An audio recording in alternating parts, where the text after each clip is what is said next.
Казалось бы, студент – это совершеннолетний взрослый человек, у которого школа и беззаботное детство позади, а впереди длинная дистанция под названием студенчество, взрослая жизнь и самоопределение. Тем не менее, формирование и развитие личности в условиях обучения в ВУЗе продолжается, как и воспитание. Помимо знаний, специалист-профессионал должен обладать морально-этическими нормами.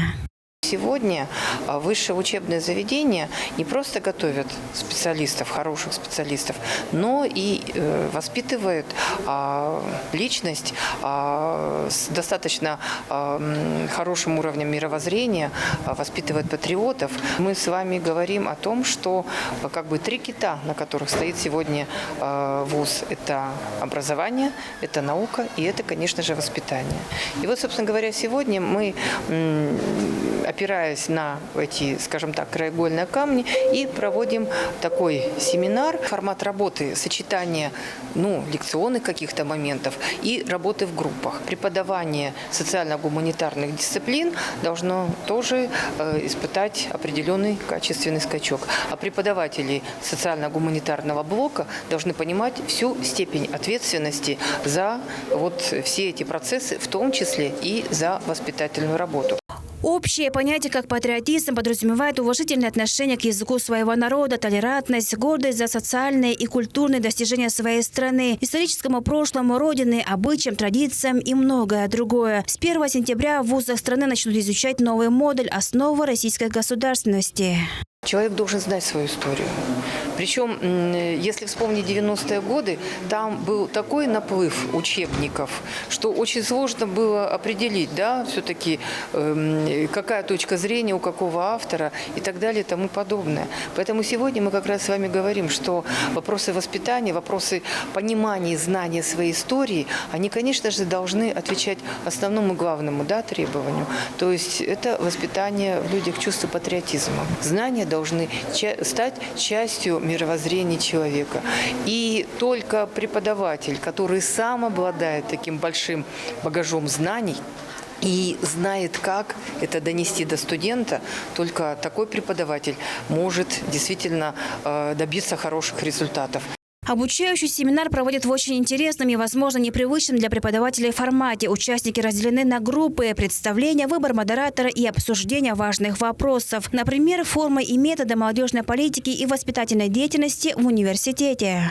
Хочется, чтобы все мероприятия начали проходить в таком формате, потому что это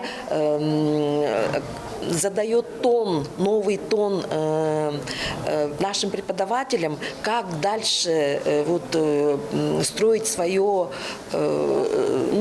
пары, проведение занятий, и работу со студентами. Формат, он интересный, и сразу же он всех вовлекает в эту проектную деятельность. На сегодняшний день в Тувинском госуниверситете для внедрения новой дисциплины идет подготовка. Преподаватели проходят специальное обучение. Предмет, он новый, он нужный и он актуальный. Что касается нашего университета, то преподаватели, они начали обучение. Обучение идет в 2 потока. 1 и 3 неделя они у нас будут проходить дистанционно, а 2 неделя будет в очном формате, и наши преподаватели будут обучение проходить в Сибирском федеральном университете, так как этот вуз, он будет опорным вузом. Там будут такие вопросы, которые, конечно, на занятиях по истории России менее будут отражены. Это российская цивилизация, роль России в мировом сообществе, достижения России, нашей страны на современном этапе. Это такие вопросы, как Олимпиада в Сочи, это наши стройки. Обучение и воспитание как современный принцип построения вузовского образования едины, отмечают участники семинара.